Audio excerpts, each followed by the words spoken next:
Hello everyone, आपका स्वागत है लेट्स एडुआरवाई में। ये हमारा दूसरा लेसन है। ठीक है, चैप्टर जो हमारा ये चैप्टर है, ये कौन सा आपको पता है? चैप्टर नंबर 2 है। ठीक है, चैप्टर 2 है और इस चैप्टर का नाम है ग्लोब और अक्षांश एवं देशांतर। इसको हम बहुत महत्वपूर्ण ये लेसन है, इससे भी अक्सर क्वेश्चन पूछे जाते हैं। ये बेसिक एनसीईआरटी है, वो भी न्यू है। ठीक है, ये हमारी न्यू एनसीईआरटी है, इतना याद कर लीजिएगा। ठीक है, ये हमारी न्यू एनसीईआरटी है। आपको डे बाय डे आपको अपलोड की जाएगी समय से। 7 PM पे आपको रेगुलर आप देख सकते हैं। ठीक है, लाइव जा सकते हैं। तो आप लोगों से यही रिक्वेस्ट है, यदि आप लोगों को क्लास पसंद आती है तो आप लोग चैनल को लाइक सब्सक्राइब शेयर करें, जिससे कि आप लोगों को पढ़ने में किसी प्रकार की समस्या ना हो और नोटिफिकेशन आप लोगों को चला जाएगा। ठीक है, तो हम अपने टॉपिक को प्रारंभ करते हैं। चलिए, अब हम क्या क्या पढ़ने वाले हैं यहीं पर क्लियर कर लेते हैं। ठीक है, ये हमारा पहला उद्देश्य होना चाहिए इस लेसन के अंतर्गत हमको क्या पढ़ना है। ये 6 क्लास की एनसीईआरटी है और लेसन नंबर 2 है। ठीक है, और इस लेसन का नाम है ग्लोब, अक्षांश और देशांतर। ठीक है, अब ग्लोब और लेटिट्यूड और लॉन्गिट्यूड के बारे में जानने वाले हैं। ग्लोब और उसके महत्व के बारे में जानेंगे। ठीक है, ग्लोब एंड इट्स इंपॉर्टेंस।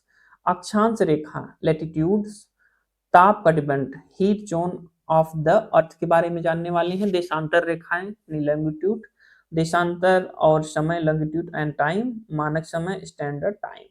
ये जो लेसन है बहुत ही महत्वपूर्ण है, इसमें हम पढ़ने वाले हैं, बहुत अच्छे से चीजों को जानने वाले हैं। ठीक है, ये हमारी जो पृथ्वी है किसी चपटी है। ठीक है, सब लोग कहते हैं चपटी है। कैसी है भैया? चपटी है। रेजर का इस्तेमाल कर लेते हैं। ये कैसी है भैया, आपको बता दे रहे हैं। ये कैसी है? चपटी। ठीक है, ये हमारी पृथ्वी है। तो हम पहले चीजों को जानेंगे, ग्लोब क्या होता है इसके बारे में जान लेते हैं। चलिए, ये हमारा क्या है?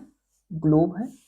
ठीक है, अब इस ग्लोब क्या है ये भी जान लेते हैं। ग्लोब और उसका महत्व के बारे में जानने वाले, यह पृथ्वी का लघु रूप, ठीक है, में एक वास्तविक प्रतिरूप यानी मॉडल तैयार किया गया। ये क्या है? एक मॉडल है।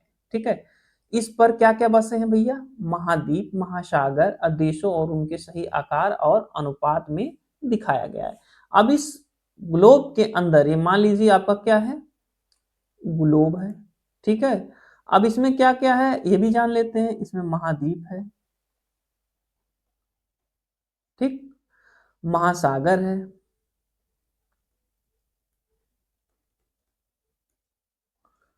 और देश भी है वर्ल्ड के। ठीक, उनके सही आकार अनुपात में दिखाया जाता है। अब ग्लोब की समस्या क्या है? ग्लोब पर किसी स्थान की सही स्थिति यानी लोकेशन का पता लगाना क्या होता है? कठिन होता है। इसके लिए हमें कुछ संदर्भों और रेखाओं का भी रेखाओं की आवश्यकता होती है। जिसे जैसे कौन कौन रेखा होती है? जैसे ये देखिए, बीच है, ये वर्टिकल लाइन जिसे कहते हैं अक्षांश रेखा। ठीक है, ऐसे रहेंगी, ऐसे अक्षांश रेखा होती है। ठीक है, तो चलिए हम लोग आगे बढ़ते हैं, बता देते हैं अक्षांश देशांतर क्या है, अच्छे से समझ लेते हैं। ये हमारी कौन सी रेखा है भैया? अक्षांश बना देते हैं। ये ऐसे, ये क्या है? क्षैतिज रेखा इसे बोलते हैं, जो अक्षांश रेखा के नाम से भी जानी जाती है। ठीक है, एक इधर से एक बीच की एक रेखा है, इसको 0 डिग्री सेल्सियस, 0 डिग्री पे इसको भूमध्य, भूमध्य रेखा जा। ठीक है, ठीक। अब ये जान लेते हैं अक्षांश किसे यानी लैटिट्यूड किसे कहते हैं। ये एक काल्पनिक या क्षैतिज रेखा है। ठीक है, जो मैंने पहले ही बता दिया। ग्लोब पर पूर्व, पूर्व से पश्चिम की ओर, यानी इधर देखिए पूर्व है, ठीक, ये पश्चिम की ओर खींची जाती है, यहां से ये चलती है। ठीक है, खींची जाती है। चित्र के माध्यम से भी हमने समझाने का प्रयास किया। इनका उपयोग भूमध्य रेखा से किसी भी स्थान की ओर, यानी उत्तर देखिए इधर है, ठीक है, दक्षिण नीचे है, और दक्षिण दिशा में कोणीय दूरी बताने के लिए किया जाता है। कौन सी दूरी, ये भी जान लीजिए, कोणीय दूरी, ठीक है, कोणीय दूरी, इसको ध्यान रखिएगा। इन्हें डिग्री में मापा जाता है। इसको किसमें डिग्री में नापा जाता है, ठीक है, 1 डिग्री, 2 डिग्री, ऐसे ही डिग्री होती है, ठीक है। प्रमुख अक्षांश क्या क्या है, भूमध्य रेखा जो आपके बीच में हमने बता दिया है, उत्तरी ध्रुव, ये देखिए उत्तरी ध्रुव है, ठीक है, ये दक्षिणी ध्रुव है। ये उत्तरी ध्रुव दक्षिणी ध्रुव 99 डिग्री पे है, ठीक है। हमारी जो पृथ्वी है, जैसे इसको रेजर से हम हटा देते हैं, इसको समझाने में और आसानी हो जाएगी। Just second. अब देख लीजिए, ये हमारी जो पृथ्वी है, ठीक है, ये मान लीजिए क्या है, 90 डिग्री है। अब हमारी जो पृथ्वी है वो 23.5 डिग्री झुकी है। कितने, 23.5 डिग्री, ठीक, ये झुकी हुई है। अब देख लीजिए, इसके ऊपर होती है, अब इसका जो ऊपरी जो भाग होता है, आगे चलिए बताते हैं, पहले इसको क्लियर कर लेते हैं। अब कर्क रेखा इसी में है, ठीक है, ऊपर क्या है, कर्क रेखा, ये जो ऊपर वाला भाग है कर्क रेखा का है, ठीक है, कर्क रेखा, बीच की यानी भूमध्य रेखा है, नीचे की जो रेखा है ये मकर रेखा के नाम से जानी जाती है, ठीक है।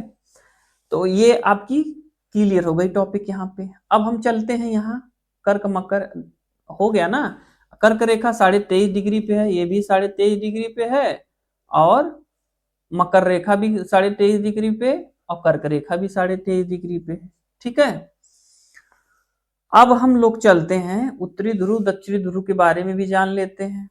अब चलिए आगे, अब हमारा जो टॉपिक है आगे वाला, ताप कटिबंध के बारे में जान लेते हैं, ठीक है। अब हम एक डायग्राम बनाते हैं, ये हमारा जो है भैया, ये ऐसे, एक ऐसे, और एक ऐसे, एक ऐसे, ठीक, ये उत्तरी ध्रुव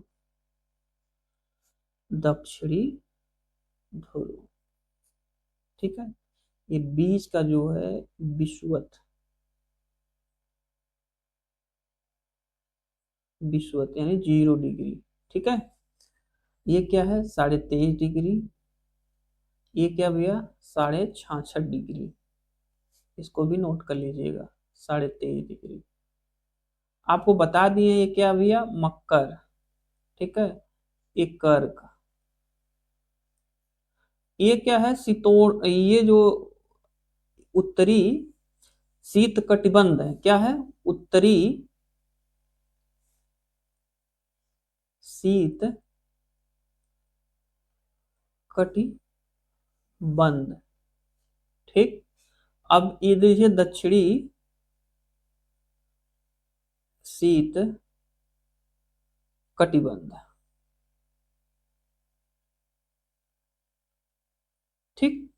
अब इसमें ये जो बीच का इलाका है, इसको किस नाम से जानते हैं, ये भी लिख लीजिए, उष्ण कटिबंध, ठीक है, इसको भी नोट कर लीजिएगा, उष्ण कटिबंध के नाम से जाना जाता है। अब देखिए जो बीच का जो इलाका है, ये वाला, ये देख रहे हैं ना इलाका, ये वाला और ये वाला, ये दो, ये वाला इलाका और ये वाला, इसको किस नाम से जानते हैं आपको, ये उष्ण कटिबंध के नाम से जाना गया। अब जिसे देखिए, ये जो ये वाला इलाका, ये वाला और ये वाला, इसको किस नाम से जानते हैं, ये भी हम आपको बता देते हैं। इसको शीतोष्ण कृष्ण बोलते हैं, क्या बोलते हैं, शीतोष्ण कटिबंध,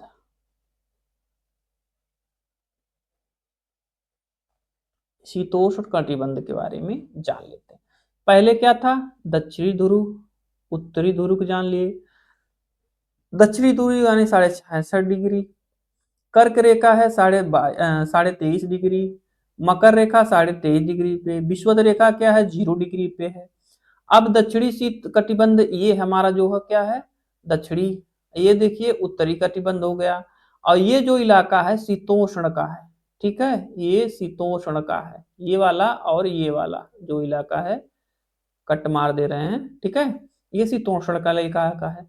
और ये दोनों जो है ये वाला इलाका और ये वाला उष्ण कटिबंध के नाम से जाना जाता है, ठीक है। तो हम देख लीजिए उष्ण कटिबंध कहाँ है, कर्क रेखा, ठीक है, ये जो आपकी कर्क रेखा है ये वाली उष्ण कटिबंध की है, ठीक है। ये 23.5 डिग्री और मकर रेखा 23.5 डिग्री के बीच का क्या है क्षेत्र है। यह सूर्य की किरणें वर्ष भर में एक बार कम कम से कम सीधी पड़ती है। जो सूर्य की रोशनी है, मान लीजिए सूरज है, इसकी रोशनी जो पड़ती है इस पे, ठीक है, पृथ्वी पे, तो सीधी पड़ती है, कम से कम पड़ती है, कितनी बार, एक बार। यहाँ सर्वाधिक ऊष्मा प्राप्त होती है, यानी बहुत हीट होता है, गर्म होता है, इसीलिए उष्ण कटिबंध इसका नाम दिया गया है। शीतोष्ण कटिबंध के नाम से किसे जानते हैं, ठीक है। अब शीतोष्ण कटिबंध कहाँ है, ये जो इलाका जो मैंने स्टार माना है, क्रॉस का चिन्ह मारा है, ठीक है, ये वाला, ये वाला ऊपर वाला है, ठीक है, आई एम सॉरी, मैं इसको दूसरा ले लेता हूँ, ये वाला जो इलाका है, ठीक है, ये क्या है, शीतोष्ण वाला है, ठीक है। उत्तरी गोलार्ध में यानी कर्क रेखा और उत्तरी ध्रुव वृत्त के बीच में, दक्षिणी गोलार्ध में यानी मकर रेखा और दक्षिण ध्रुव के बीच में, ठीक है, ये वाला। यह सूर्य का प्रकाश तिरछा पड़ता है, ठीक है, तिरछे यानी पड़ोसी, जैसे कोई इस रोड के साइड में खड़ा है तो क्या करते हैं आप, तिरछे देखते हैं, अपनी नजरें घुमा के, या बस वही सिस्टम यहाँ भी है, तिरछी पड़ती है। अब देखिए शीत कटिबंध, उत्तरी ध्रुव, उत्तरी ध्रुवी जो ध्रुवी वृत्त है, उत्तरी ध्रुवी 90 डिग्री के बीच, यानी 90 डिग्री, ठीक है, ये 90 डिग्री।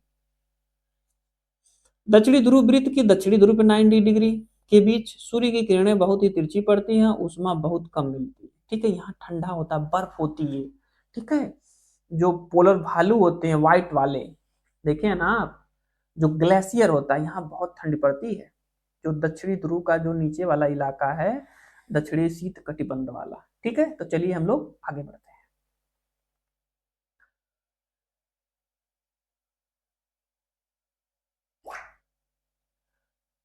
जस्ट एक सेकेंड, अब क्या है पढ़ने वाले हैं देशांतर, ठीक है। देशांतर क्या है, हमने अक्षांश के बारे में, क्षैतिज रेखा के बारे में पढ़ा, अब हम देशांतर रेखा, इसमें क्या है, ये देखिए दो पोल हैं, ठीक है, अब ऐसी ही सी लाइनें हैं, देखिए ऐसे ऐसे, इसको क्या बोलते हैं, देशांतर रेखा के नाम से,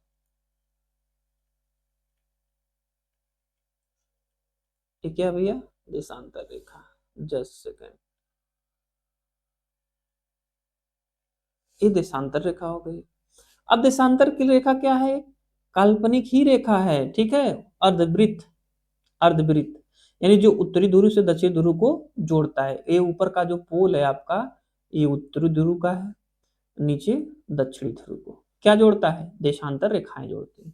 ये ध्रुवों पर मिलती हैं, और जबकि अक्षांश रेखाएं समांतर होती हैं।